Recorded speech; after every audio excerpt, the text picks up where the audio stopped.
नमस्कार। Bharat state bank की तरफ से मैं महावीर कुमार सोनी। आप देख रहे हैं हम भी इसी को समझते हैं। विधानसभा चुनाव के रिजल्ट करीब करीब डिक्लेयर होने की स्थिति में है और ये स्पष्ट हो गया है कि राजस्थान में भाजपा की सरकार बनने जा रही है, क्योंकि बहुमत से ऊपर आंकड़ा क्लियर हो चुका है। हमारे साथ यहाँ कुछ बीजेपी के जुड़े हुए अग्रणी संगठनों के अध्यक्ष और प्रकोष्ठ और विभिन्न अग्रणी संगठनों के पदाधिकारी मौजूद हैं। तो अब स्थिति बिल्कुल यहाँ बदल चुकी है। आज तक कांग्रेस की सरकार थी, अब प्रदेश में बीजेपी सरकार थी। माहौल जो आप देख रहे हैं, दिख रहा है कि लोगों में कितना उत्साह है, जोश है, यानी परिवर्तन की पूरी मतलब लोगों में एक जोश था। मोदी जी का जादू फिर एक बार चला है। हम ये देख रहे हैं कि चारों राज्यों में जो स्थिति है वो है। तो सबसे पहले हमारे साथ राजू मंगोली वाले जी हैं, जो बताएंगे अपने जिस जिम्मेदारी को संभाल रहे हैं तो पूरे साल में परिचय के साथ कैसा महसूस कर रहे हैं। पहले तो मैं सबसे पहले मोदी ध्वजा तले सारा विश्व पले। एक बार तो तालियां बनती है। मोदी जी का मैजिक हिंदुस्तान में ही नहीं पूरी दुनिया में चल रहा है, ऐसा हम सबको मानना पड़ेगा।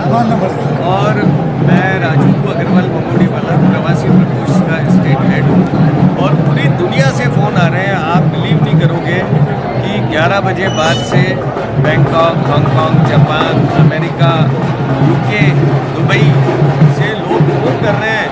और वहाँ के लोग जो हमारे NRI भाई हैं, राकेश मेहता जी ने तो ये स्लोगन लिख के भेजा है कि मोदी ध्वजा तले सारा विश्व पले।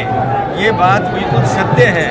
और आप देख रहे हो कि अब मोदी जी को पूरे हिंदुस्तान में नहीं दुनिया में मोदी जी को पूछा नहीं जा रहा है, मोदी जी को पूजा जा रहा है। और मोदी जी आने वाले 10 सालों तक मोदी जी देश पर राज करेंगे और आने वाले 10 साल के बाद भी वो आने वाले 50 सालों तक की प्लानिंग करेंगे और उन्होंने कर दी है, इसमें कोई डाउट नहीं है। बीजेपी अब आने वाले 2050 तक बीजेपी राज करेगी हिंदुस्तान के अंदर। और हम तो ऐसा मानते हैं, हो सकता है दुनिया की दूसरी कंट्री में भी मोदी जी राज करें। जिस तरीके से मोदी जी का क्रेज़ हिंदुस्तान से बाहर देखा जाता है, तो ऐसा लगने लगा है कि अब आसपास की सारी एशियन कंट्रीज़ भी मोदी जी के गाइडलाइन पर चलेगी, मोदी जी को फॉलो करेगी। तो सब बहुत ही खुशी का माहौल है। और 3 स्टेट में सरकार बनना और तेलंगाना में भी 10 सीट आना, जो कोई कल्पना भी नहीं कर सकता था। अब आने वाले टाइम में तेलंगाना में भी बीजेपी और कांग्रेस की ही फाइट होगी, ये अच्छी बात है। और नेक्स्ट ईयर मोदी जी तेलंगाना में भी धराशीय कर देंगे कांग्रेस को। अपने मंगोड़ी वाले जी की मैं बात से कल दुबई में मोदी जी का जो सुना, तो ये कह रहे हैं पूरे विश्व में मोदी जी की डिमांड हो रही है। तो अब हम सुनेंगे हमारे वरिष्ठ अधिवक्ता महोदया जो बीजेपी से जुड़ी हुई है और अपने हाईकोर्ट बार की पूर्व वाइस प्रेसिडेंट है। तो जानेंगे कैसे महसूस कर रहे हैं, ये परिवर्तन इतना बड़ा क्यों हुआ है, क्योंकि आप एक ऐसे समाज के वर्ग से जहाँ आप एक विवेचन कर सकते हैं कि इतना बड़ा जो आशा, बहुत लोगों को ऐसी आशा नहीं थी, कम से कम MP में तो और छत्तीसगढ़ में तो बिल्कुल नहीं थी। MP में स्थिति बहुत राजस्थान से भी ज़्यादा मजबूत स्थिति अब नहीं आई है। तो बताएंगे आप परिचय के साथ। मैं निधि खंडेलवाल, मैं हाईकोर्ट की पूर्व वरिष्ठ उपाध्यक्ष हूँ और अभी प्रदेश विधि प्रकोष्ठ की सदस्य और अजमेर जिला प्रभारी हूँ। मैं आपको बताना चाहूँगी कि यह जो आप जश्न का माहौल देख रहे हैं, उस माहौल के पीछे सभी कार्यकर्ताओं की लगन से, जो कार्यकर्ता पदाधिकारियों ने जो मेहनत की है, उसका परिणाम है। और सबसे बड़ी बात यह है कि ये योगी और मोदी का जो एक विज़न है पूरे भारत को लेकर, उनकी विकास को लेकर, उस विजन की जीत है। आप ये देखिए कि हमारे देश में जो संविधान है और हमारी जो विधि की जो संरचना है, उसका प्रकार ही ऐसा है कि हर 5 साल में हमारा जो है हमारे यहाँ इलेक्शन होंगे और इलेक्शन के बाद सरकार चुनी जाएगी। उसी के तहत तुष्टीकरण की नीति को लोगों ने नकारा है और महिला सुरक्षा के आश्वासन को लेकर, महिलाओं की सुरक्षा को लेकर, दूसरी बात महिलाओं के आरक्षण को लेकर, और इससे भी बड़ी बात जो है राष्ट्रवाद की नीति को लेकर लोगों में एक भावना बैठी हुई थी सरकार के प्रति। उसी के कारण आज हम भाजपा की सरकार को यहाँ बना पाए हैं। और आप लोगों के बीच में, जश्न के माहौल के बीच में खड़े हुए हैं। एक जो सबसे बड़ी बात मुझे नजर आई वो ये है कि अंतर्राष्ट्रीय मुद्दे पर, जैसे कि अभी मंगोड़ीवाला जी ने भी बताया कि अंतर्राष्ट्रीय आज स्तर पर हम लोगों का जो नाम ऊंचा हुआ है, वह भी उसका कारण, सबसे बड़ा कारण यह है मोदी और शाह की नीति। इसके कारण आप न केवल देश में हमारा नाम ऊंचा हुआ है, बल्कि विदेशों में भी भारतीयों ने परचम फहराया है। तो मेरे हिसाब से आज ये जो विजन है, मोदी विजन है या शाह जो विजन है, यह विजन आगे के 50 सालों के लिए सोचा गया है और हम ये उम्मीद करते हैं कि भाजपा का भगवा इसी तरह फहराता रहे।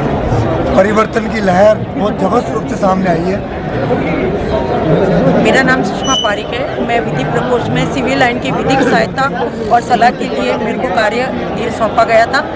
बहुत ही माहौल जो है खुशनुमा हो गया है। कहते हैं कि जहाँ मातृ शक्तियों की पूजा होती है वहाँ देवता निवास करते हैं। आप देख लिए चारों तरफ जो है उल्लास का आनंद आ गया है और देश भी हमारा परिवार की तरह ही है और मोदी जी हमारे परिवार के मुख्य ही नहीं बल्कि यशस्वी प्रधानमंत्री है, जो हमारे प्रेरणा स्रोत है। मैं सिविल लाइन की बात करती हूँ। हमारे यहाँ गोपाल शर्मा जी ने विजय प्राप्त की है और आप ये देखिए कि सबसे जरूरी बात यह है कि हमारे नेता सिविल लाइन के जो कांग्रेस के थे वो सबसे पहले ये कहते थे कि बहुत अहंकारी थे और उनमें बहुत अहंकार आ गया था। वो अहंकार उनका दूर हट गया है और एक तरह से कहते हैं कि रावण का अहंकार ही नहीं रहा तो उनका क्या अहंकार रहेगा, ये सत्य साबित हुआ। जैसा कि हम जानते हैं, आज जश्न राजस्थान में ही नहीं है, पूरे हिंदुस्तान और दुनिया में जश्न मनाया जा रहा है। उसका एक सीधा कारण है कि मोदी जी के नाम पर जो प्रचंड बहुमत मिला है तो स्टेट में, इसका मतलब लोगों के ये समझ में आ गया है कि मोदी जी जो कहते हैं वो करके भी दिखाते हैं और जो मोदी जी कहते हैं वो हिंदुस्तान के लोगों को ही नहीं पूरी दुनिया के लोगों को समझ में आता है। तो उसी का नतीजा है कि इतनी प्रचंड बहुमत से हर स्टेट में सरकारें बन रही हैं और आने वाले टाइम में मोदी जी विश्व गुरु होंगे, इसमें कोई डाउट नहीं है। मोदी जी देश में ही नहीं पूरी दुनिया पर राज करने वाले हैं। इस तरह की परिस्थितियां बन रही हैं। धन्यवाद। देखिए, आज भारतीय जनता पार्टी के हर कार्यकर्ता के लिए खुशी का दिन है और साथ में पूरे देश की जनता के लिए खुशी का दिन है। और खुशी के दिन में आज जब प्रचंड वोटों की बारिश आज भारतीय जनता पार्टी के ऊपर जनता ने की है, उसके साथ में इंद्रदेव भी ऊपर से धीरे धीरे रिमझिम बारिश कर रहे हैं। इसका संकेत ही सीधा है कि जो सनातन संस्कृति और देश की विकास को साथ लेकर के चलेगा उसी का जनता सम्मान करेगी। देश के प्रधानमंत्री नरेंद्र मोदी जी ने विकास और देश की संस्कृति, देश की सनातन धर्म, इसके अलावा देश की आने वाली पीढ़ियों के लिए जो नींव रखी है और जिस तरीके से विकास को आगे लेकर के वो चले हैं, हर देश के लास्ट कोने तक बैठे हुए प्रत्येक व्यक्ति के लिए उन्होंने काम किया है। डेवलपमेंट, इंफ्रास्ट्रक्चर, महिला उत्थान और इसके अलावा दलितों पीड़ितों के लिए उन्होंने जो नियम कानून बनाए हैं उनके लिए जो डेवलपमेंट का काम किया है, उसी के काम पर जनता ने आज वोट डाली है। आने वाले लोकसभा के चुनाव में मैं आपको बता देता हूँ कि भारतीय जनता पार्टी कम से कम 400 सीट लेकर के और लोकसभा में प्रचंड बहुमत के साथ में नरेंद्र मोदी जी को फिर से प्रधानमंत्री बनाएगी। ये 100% आज श्योर हो गया है।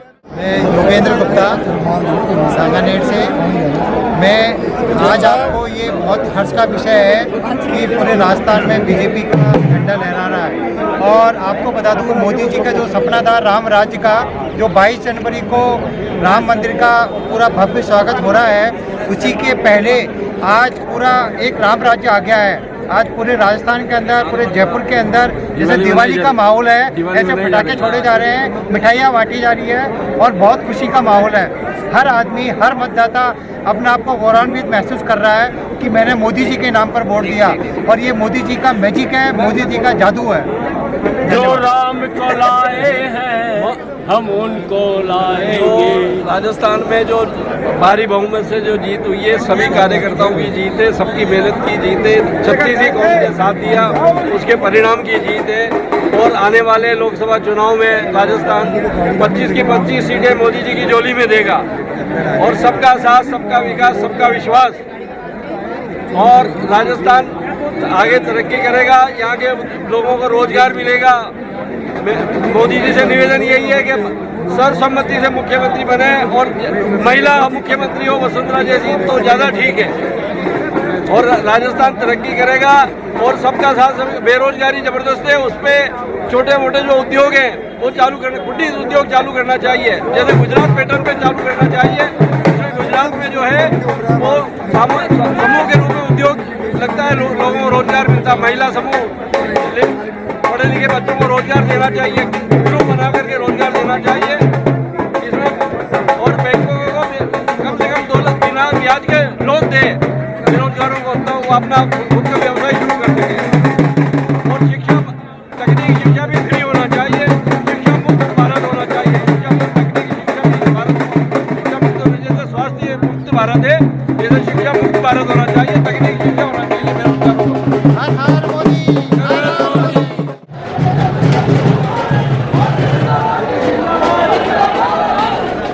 नमस्कार, मैं अर्जुनावत सिंगर हूँ और यहाँ के माहौल को देखते हुए मेरा काफ़ी मन हो रहा है। मैं सिंगर और सॉन्ग राइटर और म्यूजिक कंपोजर हूँ, इसीलिए मोदी जी के लिए एक गाना प्रस्तुत करना चाहूँगा, बड़ा ही प्यारा। देश को बढ़ाया है, आगे भी बढ़ाएगा, देश को चमकाया है, आगे भी चमकाएगा। वो भारत के कण कण के लिए अपना खून बहाएगा। आएगा आएगा फिर से मोदी आएगा, आएगा आएगा फिर से मोदी आएगा। स्वार्थ न सोचा कभी अपना, देश के लिए हर सपना, किसी को भी ना किया पराया, सबको समझे बस अपना। चाहे जितना भी हो कीचड़ वो फिर से कमल खिलाएगा। आएगा आएगा फिर से मोदी आएगा, छाएगा छाएगा फिर से मोदी छाएगा। देखिए, यहाँ जो आज चुनाव परिणाम आए हैं इसमें बीजेपी अच्छे स्पष्ट बहुमत से आगे जाती है, विजय श्री की तरफ बढ़ चुकी है, प्राप्त कर चुकी है। तो ये भाई साहब यहाँ आए थे बीजेपी के जश्न में शामिल होने और इन्होंने पेशकश करी कि मैं जो आज का माहौल है, मैं चूँकि गीत बनाता हूँ, मैं एक गीत सुनाना चाहता हूँ, वो उन्होंने एक गीत आपको सुनाया। इस तरह ये राइटर हैं, अच्छा लगा कि ये देशभक्ति के गीत मोदी जी जैसे पूरे देश को, हमारा पूरे विश्व में उनकी एक डिमांड हो रही है, वापस एक मैजिक के रूप में उनका सामने आया है। तो आप और भी बात शेयर कर सकते हो इस गाने के अलावा, आपके जो उद्गार हैं। मैं कहना चाहूँगा कि कुछ ज्ञानी जो होते हैं मोदी जी के लिए बोलते हैं कि मोदी जी ने क्या किया, मोदी जी ने ये किया वो किया, कुछ नहीं किया। उनके लिए मैं एक लाइन अलग से मैंने लिखी है, उन लोगों के लिए स्पेशल की, देखिए कुछ इस टाइप में। देश के लिए जिसने अपना पूरा जीवन दिया, फिर भी कुछ ज्ञानी कहते हैं कि हाय मोदी ने क्या किया। दिखेगा एक दिन सबको सच, जिस दिन पर्दा ये हट जाएगा। आएगा आएगा फिर से मोदी आएगा, वो भारत को फिर से वापस सोने की चिड़िया बनाएगा। आएगा आएगा फिर से मोदी आएगा। अभी देखो आप, ये भगवा झंडा, कमल झंडा लेके आ गए और माहौल आप देख रहे हैं। तो इस माहौल को देख के भी आप 4 लाइनें गा सकते हैं अगर आपके दिमाग में कुछ बनती है। माहौल के हिसाब से बनाया जो माहौल है भाजपा ने यहाँ किया है नाम रोशन, जो भाजपा ने यहाँ सब कुछ मोदी की देन, सब कुछ मोदी की देन, सब कुछ मोदी की देन है, सब कुछ मोदी की देन। जय जय राम सिया राम, सिया राम सिया राम, जय जय राम सिया राम, जय जय राम सिया राम। अयोध्या में किया खड़ा मंदिर तूने ही मोदी, जो कर ना सका कोई वो किया तूने मोदी। माहौल गजब बनाया भारत का तूने ही मोदी, पत्ता पत्ता बोले हैं बस हाय मोदी मोदी। जय श्री राम। बहुत बढ़िया भाई, बहुत बढ़िया, क्योंकि मेरी सोच आपसे बहुत कुछ मिलती है। यानी आपके अंदर ही कोई जज्बा है जो मेरे में है। अगर ये 2 जज्बे मिल जाए तो, क्योंकि ताकत बनते देश को मोदी जी जो नेतृत्व दे रहे हैं तो देश के लिए जो अपना है सोने की चिड़िया ख्वाब अपना सबका है, भगवान इसको पूरा करेगा और अपन बहुत जल्दी मिलेंगे।